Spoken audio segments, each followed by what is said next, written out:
Olá pessoal, estamos de volta. Estamos encerrando a nossa disciplina Avaliação de Desempenho. Vamos dar início à nossa quarta competência, Ferramentas Gerenciais de Produtividade e Desempenho. A gente precisa entender um pouco, por que introduzir novos métodos dentro da avaliação de desempenho? Na competência passada, nós falamos sobre os métodos tradicionais, aqueles métodos que usualmente as empresas utilizam. Mas existem métodos que podem aprofundar um pouco mais a busca pelo resultado do desempenho de cada colaborador. É esse o nosso propósito inicial dessa competência. Então, novos métodos de avaliação de desempenho sugerem uma nova concepção, a autoavaliação e autodireção das pessoas, maior participação do funcionário em seu próprio planejamento pessoal, foco no futuro e melhoria contínua do seu desempenho. Dois tipos de objetivos de avaliação de desempenho, os objetivos administrativos e os objetivos de desenvolvimento. Se eu estou buscando os objetivos administrativos, supõe que a avaliação de desempenho vai favorecer a organização para a identificação daqueles colaboradores que devem passar por uma promoção, que devem passar por algumas transferências. Se eu estou focando a minha avaliação de desempenho para os objetivos de desenvolvimento, são aqueles resultados que possibilitarão o planejamento de novas oportunidades. A partir do momento em que eu desenvolvo o meu colaborador, eu consigo fazer com que eles tenham maior possibilidade de desenvolvimento profissional e novas oportunidades dentro da própria organização. Os sistemas de gestão de desempenho moderno têm como propósito uma filosofia de melhoria contínua, onde apresenta-se da seguinte forma: alinha os objetivos individuais com os objetivos do negócio, torna claro para cada colaborador o que é esperado dele, gestão clara, gestão de portas abertas, fazendo com que esse colaborador realmente saiba qual é o propósito da organização, em que ramo, em que caminho ele deve seguir dentro da organização. Cria compromisso do colaborador com o atingimento de objetivos. Recompensa pelos êxitos obtidos. Que tipo de recompensa é? Por exemplo, promoção.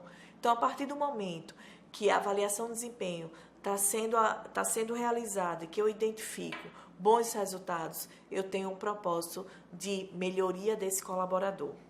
E dar-lhe a oportunidade de desenvolvimento para diminuir as suas insuficiências, ou seja, algumas fraquezas, algo que ele possa vir a melhorar.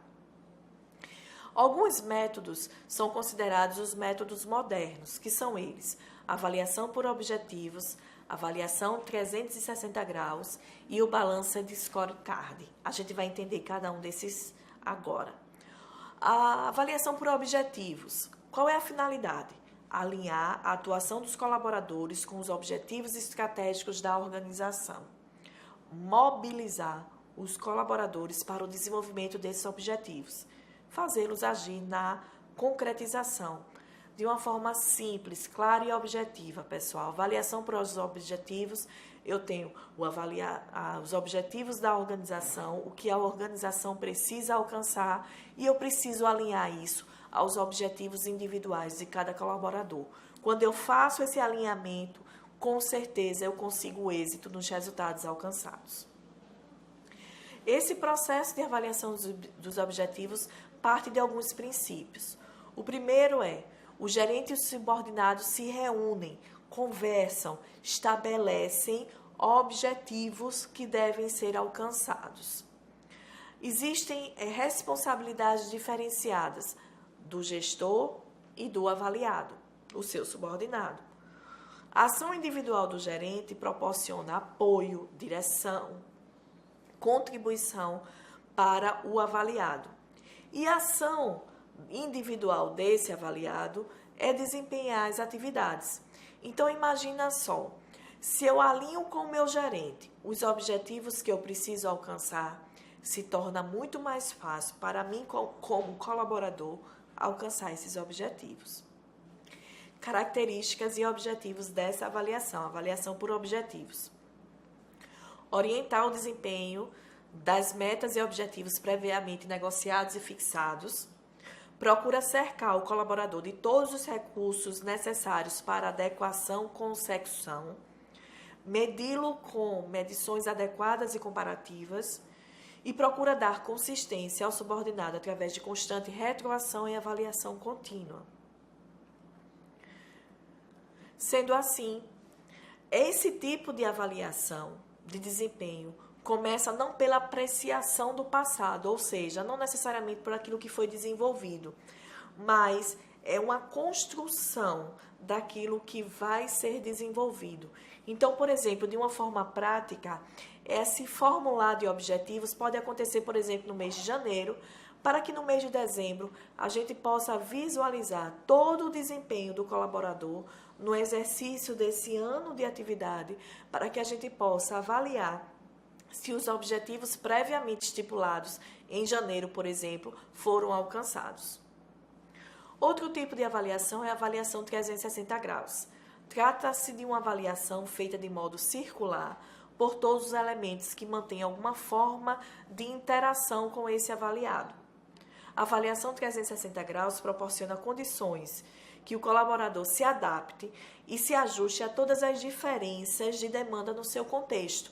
Ou seja, quem fará a avaliação desse avaliado é o seu gestor, é o seu colega de trabalho, é o seu colega de trabalho que trabalha em outro departamento, mas que indiretamente está relacionado às atividades desenvolvidas por ele, porque este avaliado, ele precisa caminhar muito bem em todos os setores, em todos os contextos que indiretamente ou diretamente estão ligados ao exercício de sua atividade.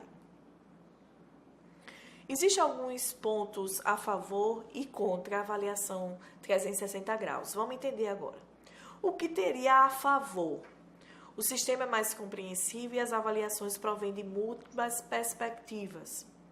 A qualidade da informação é melhor. A qualidade dos avaliadores é mais importante do que a quantidade. Complementa as iniciativas de qualidade total. Como retroação, vem de vários avaliadores, ou seja, eu vou obter informações desse avaliado a partir de perspectivas de várias pessoas. O que tem contra, ou seja, o que ela não é tão interessante? O sistema é administrativamente complexo para combinar todas as avaliações, ou seja, dá muito trabalho. Imagina você, ao invés de uma única pessoa estar fazendo a avaliação sobre aquele avaliado, eu vou ter várias pessoas. E depois que essas pessoas fazem essa avaliação, eu preciso chegar a uma análise, eu preciso chegar a uma conclusão de como está o desempenho desta pessoa. Então, isso demanda muito mais trabalho, muito mais tempo. A retroação pode intimidar e provocar ressentimentos no avaliado. Ela pode envolver avaliações diferentes e conflitivas, ou seja, eu posso ter uma pessoa que avaliou muito bem aquele avaliado e eu posso ter outra pessoa que avaliou muito mal. E aí eu preciso fazer uma análise desse processo. Existe uma variação, ou seja, a avaliação 360 graus ela pode ser modificada e ela muda um pouco o contexto de avaliação dela. Por exemplo, ao invés de eu fazer uma 360 graus, eu posso fazer uma avaliação 90 graus, que significa quando o subordinado é avaliado pelo seu gestor. Então, existe uma única avaliação feita. Pode também existir a avaliação 180 graus.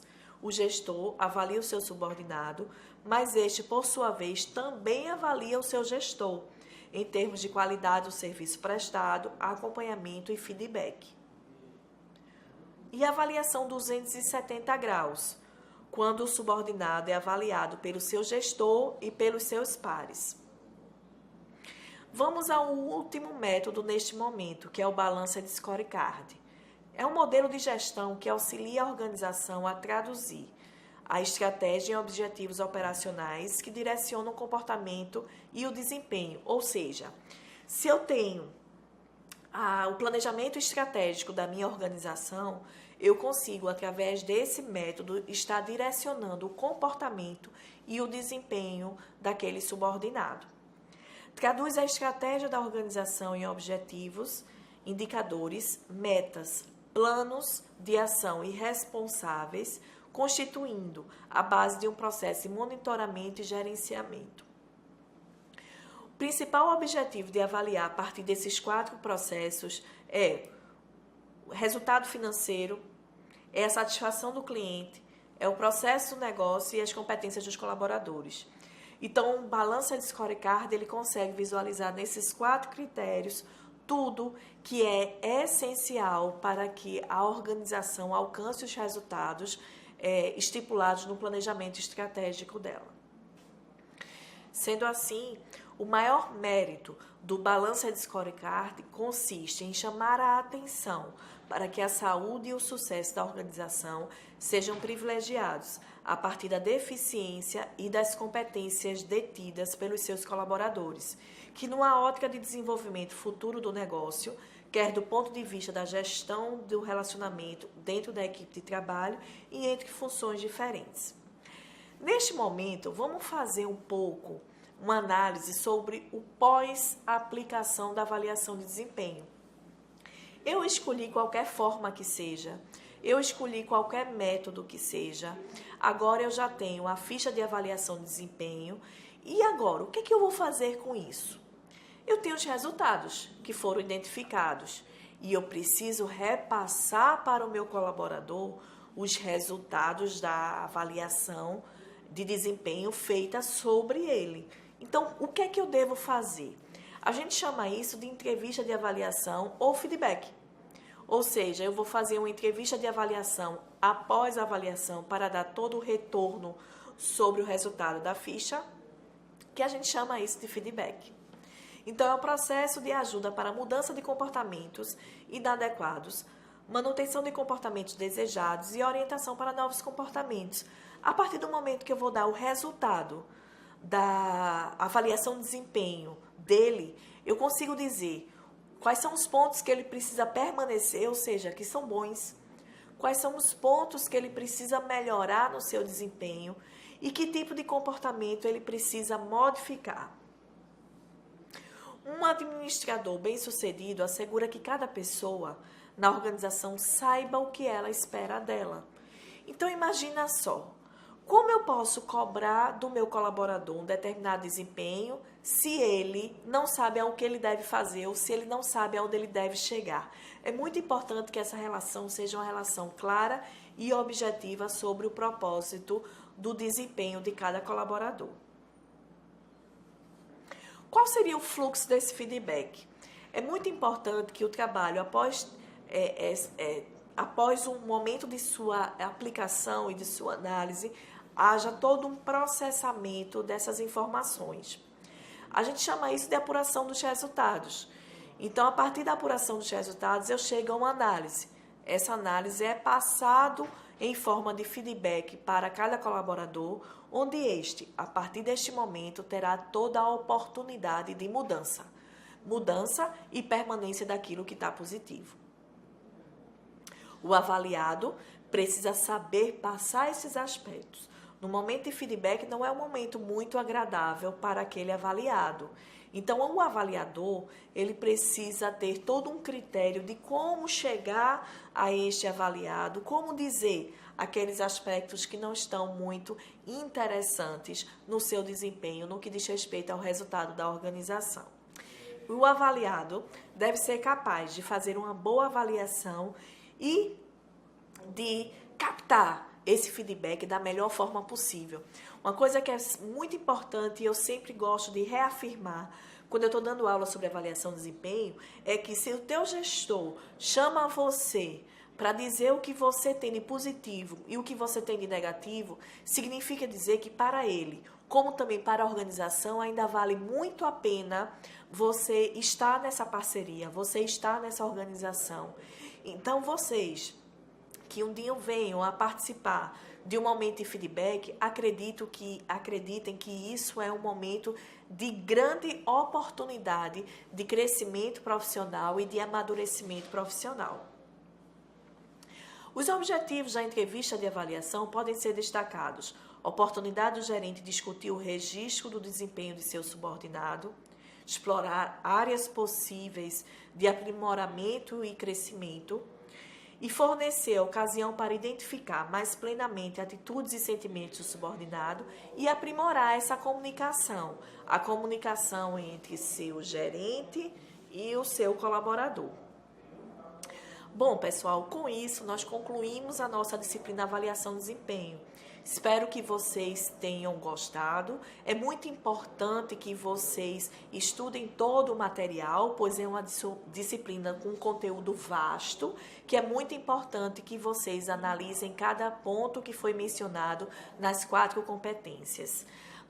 Fico muito grata pela atenção de vocês e até a próxima.